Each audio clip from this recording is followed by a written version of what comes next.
Chapitre 5. Notre annonce nous amène une visiteuse. Cet après-midi-là, j'étais à plat. Les fatigues de la matinée avaient été excessives pour ma santé débile. Quand Holmes fut parti, je m'allongeai sur le canapé. J'essayai de dormir quelques heures, mais je n'y parvins pas. Tous ces événements m'avaient surexcité. Les fantaisies et les conjectures les plus folles l'emplissaient. Chaque fois que je fermais les yeux, je revoyais le visage simiesque et tourmenté du cadavre. Il m'avait fait une impression des plus sinistres. J'éprouvais presque de la reconnaissance envers celui qui l'avait expédié. Si jamais face humaine exprima le vice dans toute sa malice, ce fut bien celle d'Enoch Drebber de Cleveland, ce qui ne l'empêchait pas d'admettre qu'il fallait bien que justice se fît. La dépravation de la victime ne constitue pas une excuse aux yeux de la loi. L'homme, suivant l'hypothèse de mon compagnon, avait été empoisonné, mais plus j'y réfléchissais, plus elle m'apparaissait invraisemblable. Pourtant, je le savais, elle reposait sur une observation. Holmes avait flairé les lèvres du cadavre. Et puis quelle pouvait être la cause de la mort, sinon le poison? Il n'y avait pas trace de blessure ni de strangulation. Mais d'autre part, ce sang qui avait éclaboussé le parquet, de qui provenait-il? Il n'y avait pas d'indice de lutte, et la victime, pour blesser son agresseur, ne disposait d'aucune arme. Tant que ces questions demeuraient sans réponse, nous aurions peine à nous endormir. Holmes et moi. Son air tranquille m'avait donné à penser qu'il avait trouvé une explication cadrant avec tout. Mais laquelle, je n'arrive pas à la deviner. Son absence se prolongea.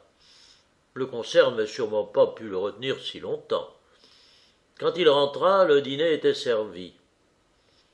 « Oh, c'était magnifique !» dit-il en prenant place à table. « Vous vous rappelez ce que Darwin dit de la musique? Il prétend que chez les hommes, la faculté de la produire et de l'apprécier a précédé de beaucoup la parole. C'est peut-être pour cela que l'influence qu'elle exerce sur nous.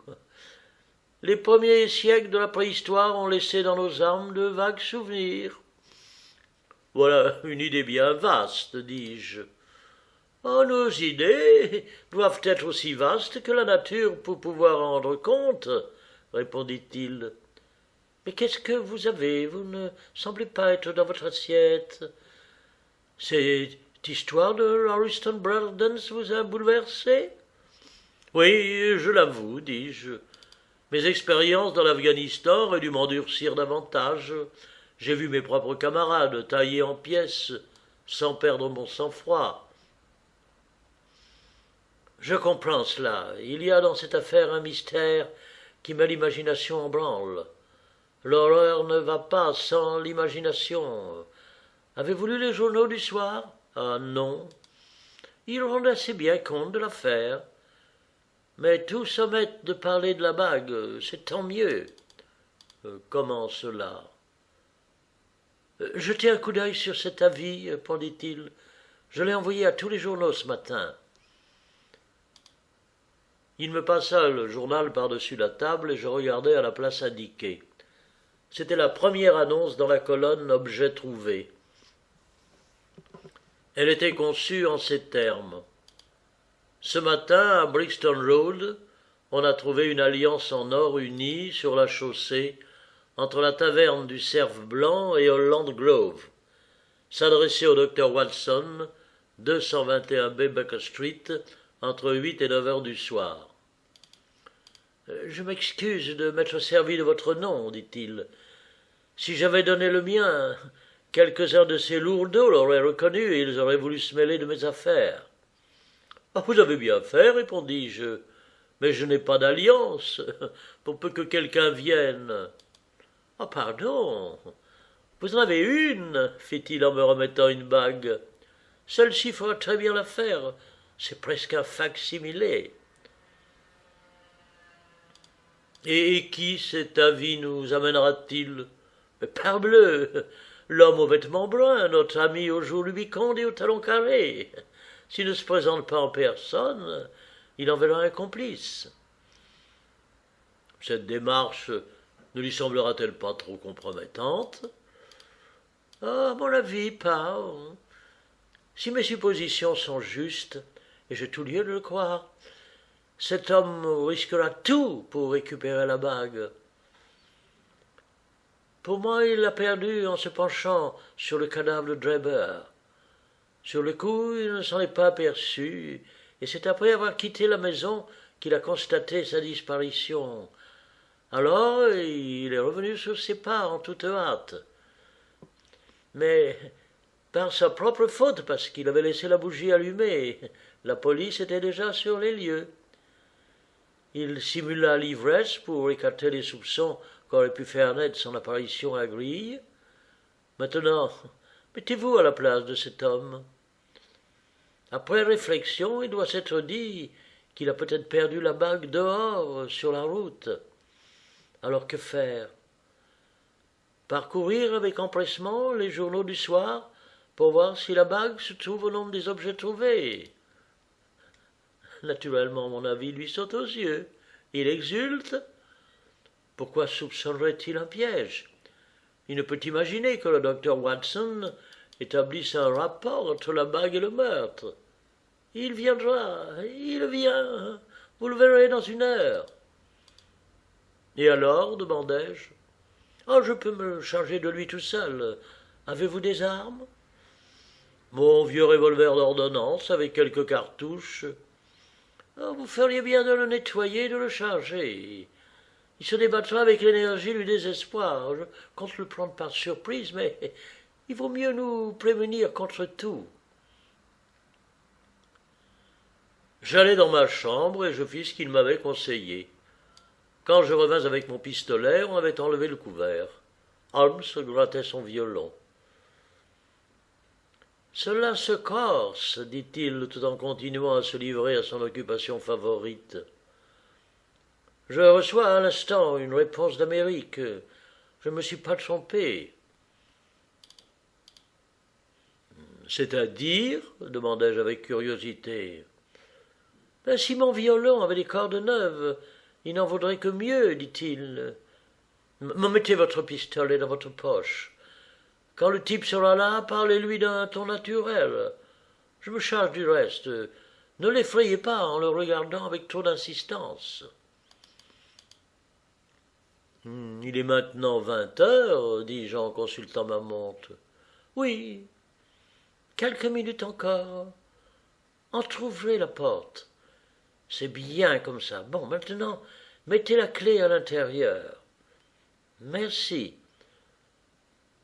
Ah, voilà un curieux vieil ouvrage que j'ai trouvé hier chez un bouquiniste. De Jure Intelligentes, du droit parmi les nations, publié en latin à Liège, dans les Pays-Bas, en 1642. La tête de Charles Ier était encore solide sur ses épaules quand le papier de ce petit volume à dos brun fut tranché. Quel est le nom de l'imprimeur? Un Philippe de Croix, je crois, quelconque. Sur la feuille de garde se trouvent ces mots d'une encre jaunie, ex libris Guglielmi White. Je me demande ce qu'était ce William White. Quelque imposant homme de loi du XVIIe siècle, je suppose.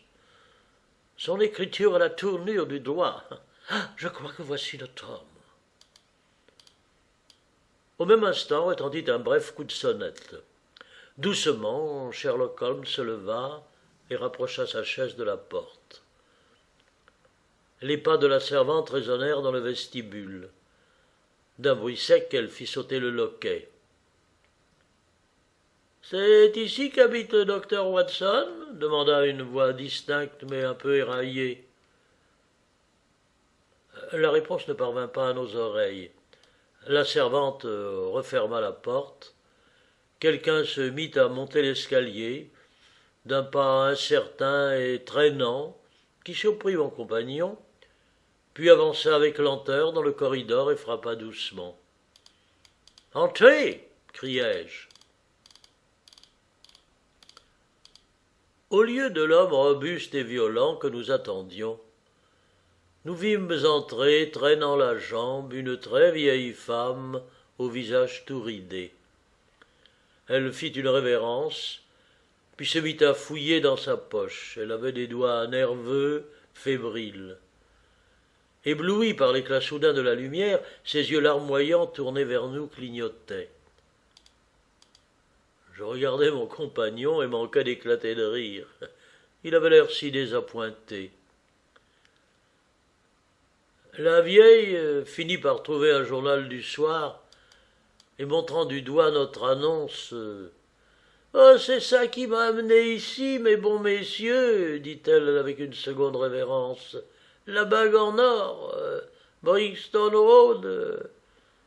Elle appartient à ma fille Sarah, qui était mariée seulement depuis un an à son mari, qui est garçon de cabine à bord d'un bateau de l'Union. Et qu'est-ce qu'il dira s'il vient et la trouve sans sa bague? Oh, j'ose pas y penser. Lui qui est déjà brutal dans ses meilleurs moments, mais quand il a bu... Oh.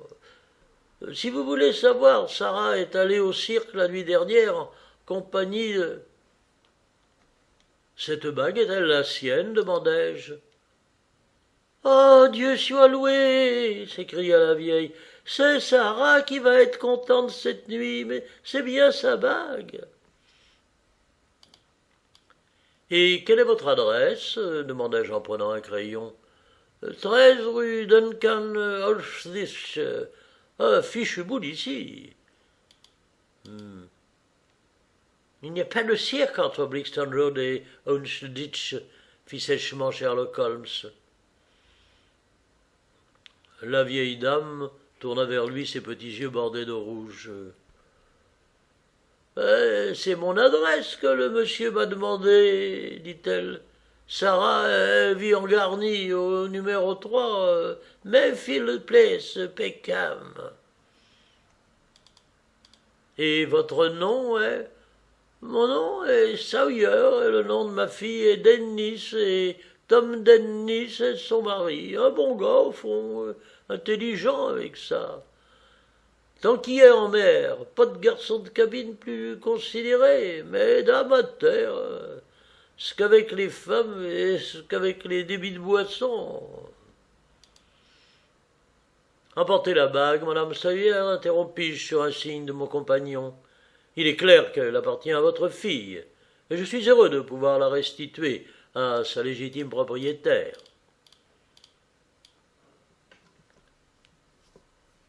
Tout en marmottant des bénédictions et des protestations de reconnaissance, la vieille taupe empocha la bague, et elle descendit l'escalier en traînant le pied. Sitôt qu'elle fut partie, Sherlock Holmes se précipita dans sa chambre. L'instant d'après, il en sortait emmitouflé dans un ulster et un cache-nez. « Je vais la filer, dit-il vivement. Ce doit être une complice. Elle me conduira chez l'assassin. Attendez-moi. » La porte d'entrée venait à peine de se refermer sur la visiteuse que Holmes dégringola l'escalier. De la fenêtre, je le vis suivre de près la vieille femme, clopinant de l'autre côté de la rue. Ou toute sa théorie est fausse, pensai-je, ou il va être conduit au cœur du problème. Il m'avait prié bien inutilement de l'attendre. Je sentais qu'il me serait impossible de dormir avant de connaître le résultat de sa démarche. Il était environ 9 heures quand il sortit.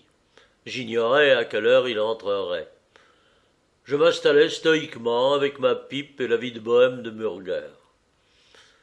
Je tirais des bouffées et je sautais des pages. 10 heures sonnèrent.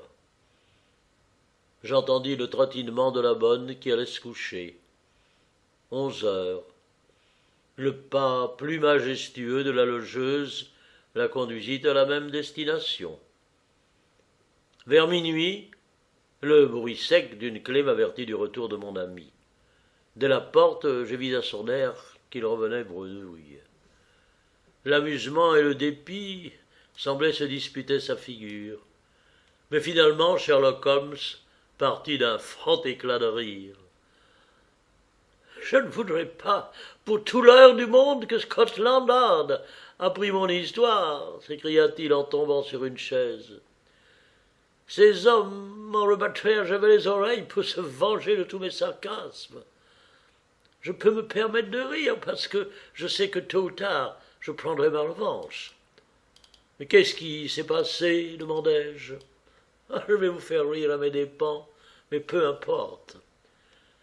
La vieille a traîné la jambe un bout de chemin, puis elle a fait semblant d'avoir mal à un pied. Elle s'est arrêtée et a hélé un fiacre qui se trouvait à passer. Je me suis arrangé pour être à portée de sa voix, mais c'était une précaution tout à fait inutile. Elle a crié son adresse de manière à être entendue de l'autre côté de la rue. « Conduisez-moi au numéro 13 de la rue de Gran à Wolfschutz. » Cela prenait tournure de vérité. Quand je l'ai vu bien installé à l'intérieur, je me suis perché à l'arrière. C'est un art dans lequel tout détective devrait exceller. Puis nous avons roulé sans arrêt jusqu'à la maison en question. Avant d'arriver devant la porte, j'ai sauté et j'ai fait à pied le reste du chemin nonchalamment.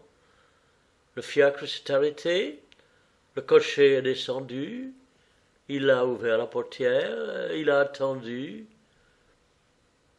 Et quand je me rapprochai de lui, il fouillait avec furie sa voiture vide en dévidant tout un chapelet de blasphème.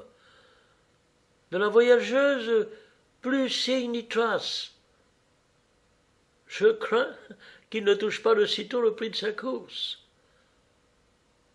Au numéro 13, nous avons appris que la maison appartient à un honnête colleur de papier peint qui s'appelle Keswick et qui n'a jamais entendu parler ni de Sawyer ni de Dennis. « Vous ne voulez pas dire, m'écriai-je au comble de l'étonnement, que cette faible vieillarde soit sortie à votre insu du fiacre en marche ?» « Le diable soit de la vieille femme, dit Sherlock Holmes. C'est nous qui nous sommes laissés berner comme des vieilles femmes. C'était sûrement un homme jeune et actif et de plus un excellent comédien. Le déguisement était impayable. Il s'en est servi pour me semer. Ceci prouve que l'homme que nous recherchons n'est pas si isolé que je me l'imaginais. Il a des amis prêts à s'exposer pour lui. Docteur, vous avez l'air vanné. Allez vous coucher, si vous m'en croyez. J'obéis de bonne grâce à cette injonction. Je me sentais à bout de force.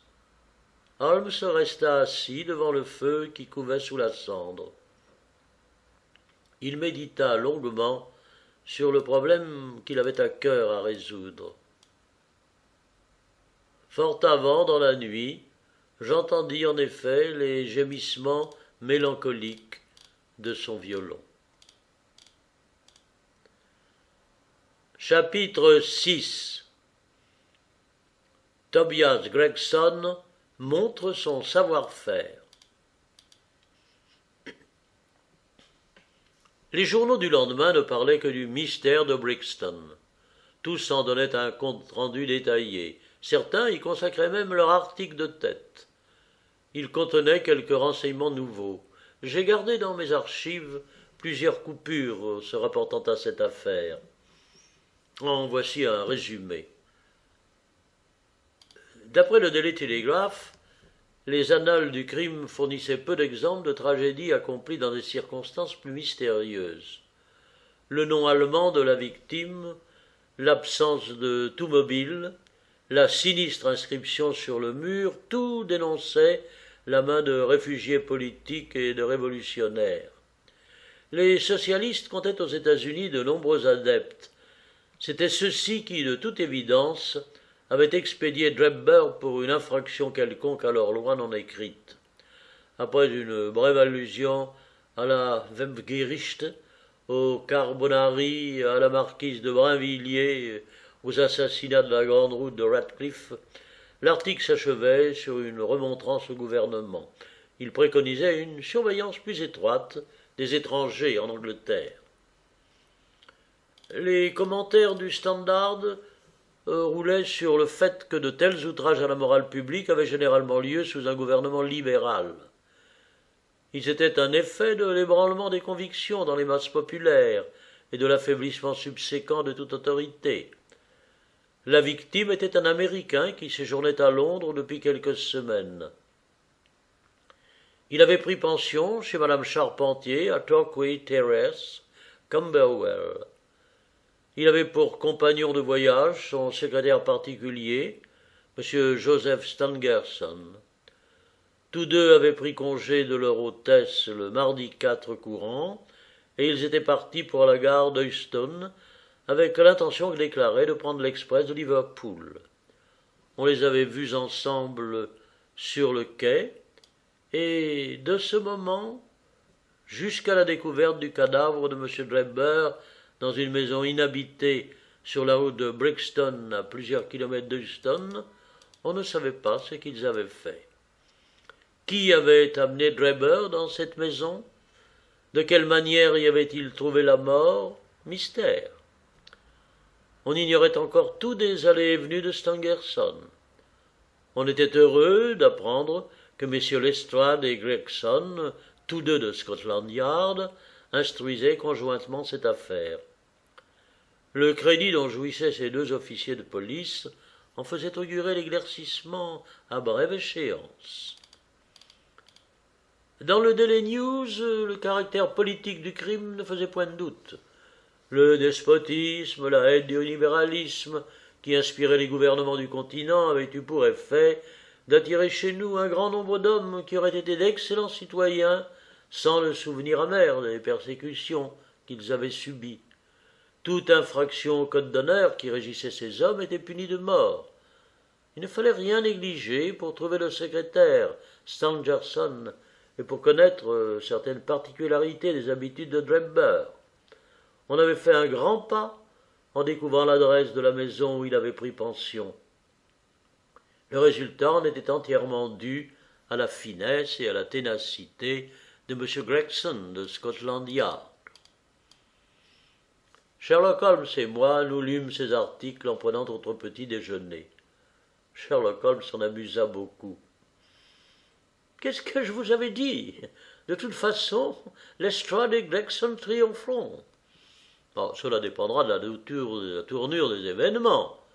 Mais non, pas du tout. Si l'homme est pincé, ce sera grâce à leurs efforts. Et s'il échappe, ce sera en dépit de leurs efforts. C'est face, je gagne, et pile, tu perds. Quoi qu'ils fassent, ils auront des admirateurs. Un sot trouve toujours un plus sot qu'il admire. Mais que se passe-t-il, m'écriai-je? Tout à coup, le trépillement de pas nombreux dans le vestibule, puis dans l'escalier, s'était fait entendre, mêlé à de très sonores expressions de dégoût de notre logeuse. « Ah, c'est la section de la police secrète de Baker Street, » dit gravement mon compagnon. Au même instant firent irruption dans notre pièce une demi-douzaine de gamins des rues, les plus sales et les plus déguenillés que j'eus jamais vus. « Garde à vous !» s'écria Holmes d'une voix de stentor. Aussitôt les 6 petits drôles se mirent en rang comme autant de statuettes minables. « À l'avenir, dit mon compagnon, Wigginshell me présentera votre rapport. Vous l'attendrez dans la rue. Vous l'avez découvert, Wiggins?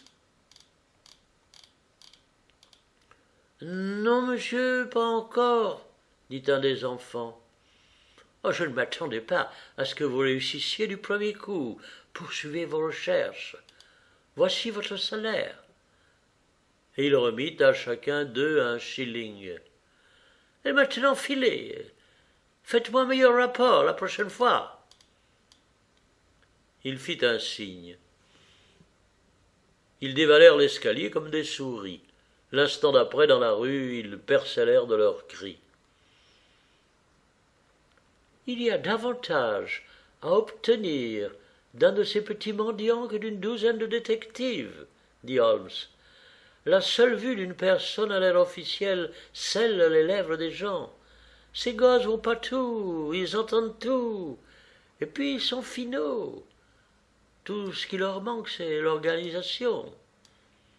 Est-ce que vous vous servez d'eux pour le crime de Brixton demandai-je. Oui, oui, je veux m'assurer de quelque chose. Oh, c'est simplement une affaire de temps. Oh, là, nous allons entendre parler de vengeance.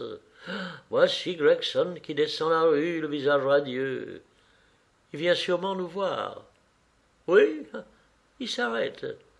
Il sonne. La sonnette fut tirée violemment et en quelques secondes, le détective blond avait monté 4 à 4 l'escalier et fait irruption dans notre salon. « Mon cher !» s'écria-t-il en tordant la main molle de Holmes, « félicitez-moi. J'ai rendu l'affaire aussi claire que le jour. » Je crus voir passer une ombre d'anxiété sur le visage expressif de mon compagnon. « Seriez-vous sur la bonne piste ?» demanda-t-il. « La bonne piste?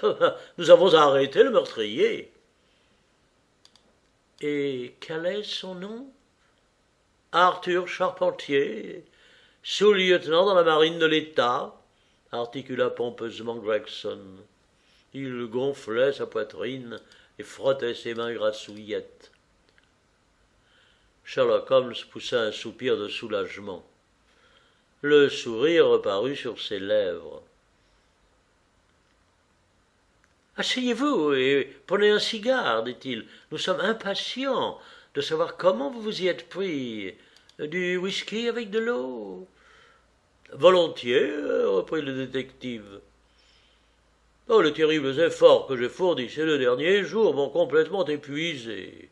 Pas tant l'effort physique, cependant, que l'effort d'imagination. Vous savez ce que c'est, monsieur Sherlock Holmes. Vous aussi, vous travaillez avec votre tête. » « Oh, vous me faites beaucoup d'honneur, » dit gravement Sherlock Holmes. « Expliquez-nous comment vous êtes parvenu à cet heureux résultat. » Le détective s'installa dans le fauteuil et tira quelques bouffées de son cigare. Puis soudain, au paroxysme de la gaieté, il se frappa la cuisse. « Le plus drôle, s'écria-t-il, c'est que cet imbécile de l'estrade, qui se croit si malin, c'est complètement fourvoyé. Il recherche partout le secrétaire Stangerson, qui n'a pas pu tremper dans le crime qu'un bébé qui va naître. Je suis sûr qu'il l'a trouvé à l'heure qu'il est. » Cette idée fit tant rire Gregson qu'il s'étouffa. « Et comment avez-vous trouvé la clé du mystère ?»« Oh, je vais tout vous dire. Bien entendu, docteur Watson, ceci doit rester entre nous. D'abord, il s'agissait de connaître les antécédents de l'Américain. D'autres auraient attendu qu'on réponde à leurs annonces dans les journaux, ou bien encore que des complices apportent d'eux-mêmes des renseignements. C'est pas comme ça que travaille Tobias Gregson. Vous souvenez-vous du chapeau placé près de la victime ? Oui, dit Holmes. Il portait le nom et l'adresse du chapelier, John Underwood et fils, 129 Camberwell Road. Gregson perdit contenance. « Ah, vous l'aviez remarqué ?» dit-il, le visage allongé. « Vous êtes allé à Camberwell Road ?»« Non. »« Ah !» fit Gregson en se redressant. « Il faut jamais négliger une chance, si petite qu'elle soit. » « Rien n'est petit pour un grand esprit, » dit sentencieusement Holmes. « Eh bien moi, je suis allé voir Underwood. Je lui ai demandé s'il avait vendu un chapeau de telle tour de tête et de telle forme. Il a ouvert son livre et il a trouvé tout de suite. Il avait envoyé le chapeau à un monsieur Drebber, demeurant à la pension Charpentier Torquay Terrace. Voilà pourquoi je me suis procuré l'adresse. » « Malin, très malin, » murmura Sherlock Holmes. « Ensuite, j'ai interrogé madame Charpentier, » continua le détective. « Je l'ai trouvée très pâle, angoissée. Sa fille était présente, oh, une fort jolie fille. Ses yeux étaient rouges et ses lèvres tremblaient quand je lui parlais. Cela n'a pas échappé à mon attention. Il y avait quelque anguille sous roche. Vous connaissez cette impression, monsieur Sherlock Holmes. Quand on tombe sur la bonne piste, on éprouve un petit pincement, là. Avez-vous entendu parler de la mort mystérieuse de votre ex-pensionnaire Enoch Drebber de Cleveland? Ai-je demandé. La mère fit signe que oui, elle semblait avoir peine à parler, et la fille a fondu en larmes. Alors là, je les ai vraiment soupçonnés de savoir quelque chose. À quelle heure, monsieur Drebber, a-t-il quitté votre maison pour se rendre à la gare? À 8 heures, a-t-elle répondu avec effort. Son secrétaire, M. Stangerson, avait indiqué 2 trains, l'un à 9h15 et l'autre à 11h. M. Drebber avait choisi le premier. C'est la dernière fois que vous l'avez vu? Oh, le visage de la femme a changé terriblement. Elle est devenue livide. Elle a été quelques secondes avant de pouvoir dire seulement oui. Et encore, l'a-t-elle fait d'un ton voilé, pas naturel. Alors, il y a eu un moment de silence, puis la jeune fille s'est jetée à l'eau. Il peut rien sortir de bon d'un mensonge, maman, dit-elle d'une voix claire et assurée. Soyons franches avec ce monsieur, nous avons revu monsieur Drebber. Que Dieu te pardonne, s'est écriée madame Charpentier en levant les bras au ciel et en se renversant sur sa chaise. Mais tu as tué ton frère. Arthur m'approuverait, répondit la jeune fille d'un ton ferme. Vous feriez mieux de me dire tout maintenant, l'aurais-je conseillé. Un demi-aveu est pire qu'une délégation. D'ailleurs, vous ne savez pas à quel point nous sommes renseignés. C'est toi qui l'auras voulu, Alice, s'écria la mère, puis se tournant vers moi. Je vais tout vous dire, monsieur, vous voyez, je suis troublé. Allez pas vous l'imaginer cependant que j'ai peur de voir mon fils impliqué dans cette horrible affaire, non. Il est parfaitement innocent. Si je crains quelque chose, c'est qu'il soit compromis à vos yeux et à ceux des autres. Mais c'est impossible, certainement. Son caractère élevé, sa profession, ses antécédents, tout empêcherait cela. Avouez-moi tout ce que vous avez de mieux à faire, lui ai-je répondu. Cela nuira pas à votre fils, il est innocent, je vous le garantis. Alors, sur la prière de sa mère, la jeune fille s'est retirée. Mon intention, monsieur, a-t-elle continué, était de ne rien vous dire, mais puisque ma fille a commencé à parler, j'ai plus le choix. Maintenant que je suis décidé, je n'omettrai aucun fait. C'est ce qu'il y a de plus sage, ai-je dit. Monsieur Drebber est resté chez nous à peu près 3 semaines. Il avait voyagé auparavant sur le continent avec M. Stangerson, son secrétaire. Le dernier endroit où ils avaient séjourné, c'était Copenhague. J'avais remarqué que chacune de leurs malles en portait l'étiquette. Stangerson était un homme calme, réservé, mais son patron, je regrette de le dire, était tout le contraire. Des habitudes grossières, des manières brutales. La nuit même de son arrivée, il s'est enivré. En fait, chaque jour, à partir de midi, il était ivre. Il se permettait avec les bonnes des libertés et des familiarités dégoûtantes. Le pire de tout, c'est qu'il n'a pas respecté non plus ma fille Alice. Il lui a tenu des propos qu'elle est heureusement trop innocente pour comprendre. Une fois, il l'a prise dans ses bras et il l'a embrassée. Alors, son propre secrétaire lui a reproché sa conduite malhonnête. Mais pourquoi vous supportez tout cela? Je demandais. Vous pouvez renvoyer vos pensionnaires quand bon vous semble, j'imagine. Madame Charpentier rougit. Oh, j'aurais dû lui donner son congé dès le premier jour, soupira-t-elle. Mais c'était une tentation cruelle. Chacun d'eux payait 1 livre par jour, soit 14 livres par semaine. Et c'est la morte saison. Je suis veuve. Mon fils dans la marine m'a coûté cher. J'ai hésité à prendre cet argent, j'ai patienté. Mais l'insulte faite à ma fille, c'en était trop. Je lui ai enfin donné son congé, voilà pourquoi il est parti. Et alors, quel soulagement ça a été pour moi, quand je l'ai vu s'en aller.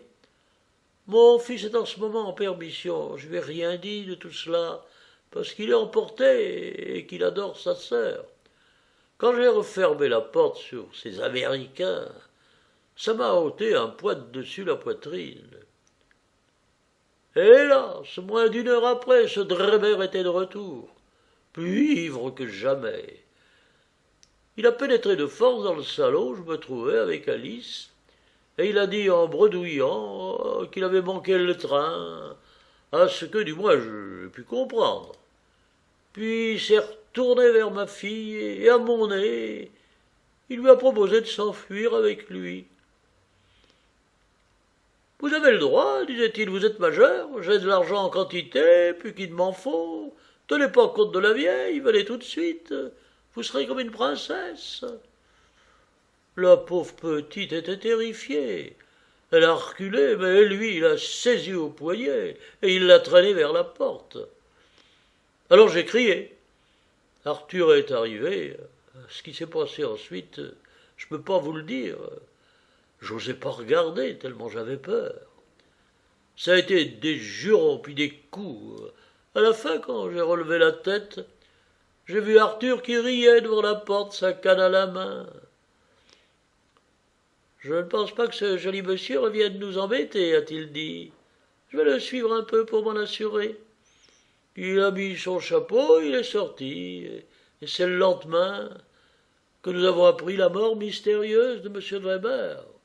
Sa déposition avait été coupée de soupirs et de sanglots. À un certain moment, elle parlait si bas que j'avais peine à l'entendre. J'ai pu cependant prendre des notes sténographiques de tout ce qu'elle m'a dit, alors qu'il n'y a pas d'erreur possible. C'est très excitant, dit Sherlock Holmes en bâillant. Comment tout cela a-t-il fini? Quand Madame Charpentier a eu terminé, reprit le détective, j'ai vu que tout reposait sur un point. Je l'ai regardé fixement, d'une manière qui m'a toujours semblé faire beaucoup d'effet sur les femmes, et je lui ai demandé à quelle heure son fils était rentré. Je ne sais pas, répondit-elle. Vous savez vraiment pas? Non, Arthur a sa clé. Étiez-vous couché quand il est rentré? Oui. Et à quelle heure vous êtes-vous couché? 23 heures. Par conséquent, votre fils a été absent pendant 2 heures au moins. Oui. Peut-être pendant 4 ou 5 heures. Oui. Et que faisait-il pendant ce temps? Je ne sais pas. Elle était devenue pâle jusqu'aux lèvres. Ce qui me restait à faire était tout simple. J'ai découvert où se planquait le lieutenant Charpentier. J'ai pris 2 agents et je l'ai arrêté. Et quand je lui ai touché l'épaule et que je l'ai engagé à nous suivre sans résistance, il m'a répondu avec un front d'airain. Oh, je suppose qu'on me soupçonne d'avoir trempé dans le meurtre de ce vaurien de Drebber. Comme nous ne lui en avions pas dit un mot, cette allusion était des plus suspectes. Ah, en effet, dit Holmes. Il y avait encore la lourde canne avec laquelle, d'après sa mère, il avait suivi Drebber, un solide gourdon de chêne. Et quelle est votre théorie? La voici. Le lieutenant a suivi Drebber jusqu'à Brixton Road. Là, nouvelle altercation. Drebber reçoit un coup, peut-être au creux de l'estomac, qui ne laisse pas de traces. Il tomberait de mort. Et grâce à la pluie, pas de témoin. Charpentier traîne le cadavre dans la maison vide, mais la bougie, le sang, l'inscription sur la mur et le bague, me direz-vous, c'est à mon avis une mise en scène, destinée à tromper la justice. Très bien, dit Holmes d'un ton encourageant. Vraiment, Gregson, vous êtes en progrès. Nous ferons quelqu'un de vous. Ma foi, répondit le détective en se rengorgeant, j'ai mené rondement l'affaire. Le jeune homme a avoué lui-même avoir suivi Drebber quelque temps, mais il a prétendu ensuite que s'étant senti filer, ce dernier avait pris un fiacre pour le semer. En revenant chez lui, Charpentier aurait rencontré un vieux camarade de bordée, et il aurait fait avec lui une longue marche. Où habite ce vieux camarade, il ne le sait même pas lui-même. Alors mon explication est cohérente dans toutes ses parties. Ce qui m'amuse, c'est de savoir Lestrade lancé sur une fausse piste. Il perd son temps. Le voici en chair et en os. C'était bien Lestrade, mais sans l'air désinvolte et pimpant qui lui était habituel. Son visage était bouleversé, sa tenue négligée. Il venait évidemment consulter Sherlock Holmes. En apercevant son collègue, il parut très contrarié. Planté au milieu de la salle, il tourna et retourna son chapeau entre ses doigts tremblants. À la fin, il se décida à parler. « Oh, c'est, dit-il, l'affaire la plus extraordinaire, la plus incompréhensible. »« Oh, vous trouvez, monsieur Lestrade ?» s'écria Gregson triomphant. « Je savais bien que vous aboutiriez à cette conclusion. Avez-vous réussi à découvrir le secrétaire, monsieur Joseph Stangerson ?»« Monsieur Joseph Stangerson, dit Lestrade d'un ton grave, a été assassiné vers 6 heures du matin à l'Holidays Private Hotel.